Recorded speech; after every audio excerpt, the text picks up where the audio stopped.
أعوذ بالله من الشيطان الرجيم بسم الله الرحمن الرحيم الحمد لله رب العالمين والصلاة والسلام على رسولنا محمد وعلى آله وصحبه أجمعين. قال مسلمانا ام دبجن چرا حياة پیغمبر و حياة اصحابي وي ام سروي فيديو چکن ام دخوازمون جيوان فيديو بگم بکن و پایلاشمیش کن برای هر کس ببحثه که حیات پیغمبر چانه که حیات اصحابی چانه. بله چرا حیات الصحابه رضی الله تعالی عنهم، چرا حیات پیغمبر علیه الصلاة والسلام؟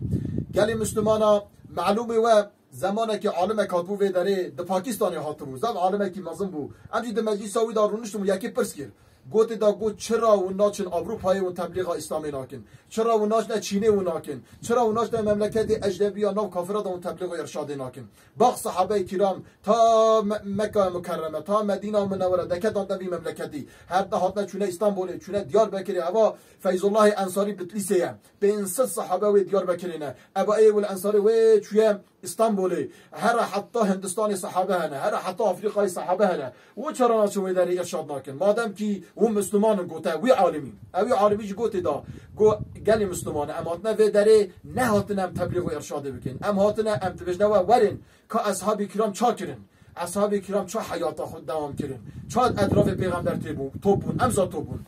دبیجه که پیغمبر خدا علیه الصلاة والسلام دما هیرا نور داغی چیای هیرای پیابو هاتا با حضرت خدیجه دیامه اول کلمه شهادت گوته دا وقتی کلمه شهادت آنی گوکی مبه اچاد به مصابم پیغمبر چا بو الامین بو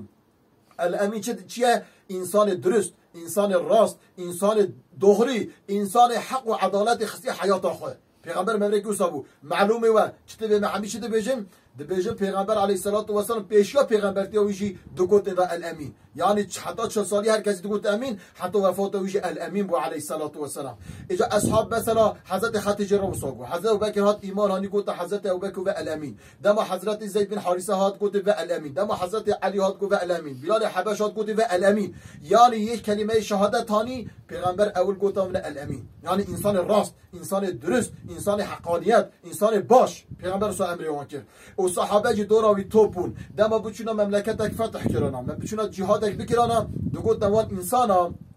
اولا ببنا وکیمه ای اوان انسان لیدرنی درستیاوان راستیاوان عبادتوان و معاملتوان دگل انسان مکمل یعنی خدا تعالی انسانیت را چه انسانیت لازمه خدا تعالی چه خواستیه وسا مکمل بونه و انسان به حیات آوان و به معامله آوان بونه مسلمان بروی ام تبجون وره حیات صحابه هم بخونن حیات صحابه خدا بخونه ارنک چه دورا پیغمبر توبونه علیه الصلاة والسلام چه تبلیغ اسلام بکرنه چه الامین صفات دوام دا بیه چه بونه الامین ام جو صابنه الامین حیات صحابه خدا بخونه مثال خدا بخونه ارنک بروی امی دو ویدیو دا تک تک حیات الصحابه ورا بخونن تک تک ورا ببیجن اولا امی نفس خدا ببیجن خدا تعالی ما بک وکی صحابه و دین و تام حقیقی خدا بجی و بکه و انشاءالله بجه انسان جی اف چالشمای ما اف عمل ما خدا بگر نجبونا رضا خواه و ادخازم ونجی انشاءالله تقیب بکن خدا تعالی ما بک وکی رسول خواه وکی اصحابی وی و الامین بکه و امیت بخناف بطور مسلمانا و ظلم و طاریتیان مسلمانا را بکه از و حمیه امانت خود دکم. السلام علیکم و رحمت الله و برکاته.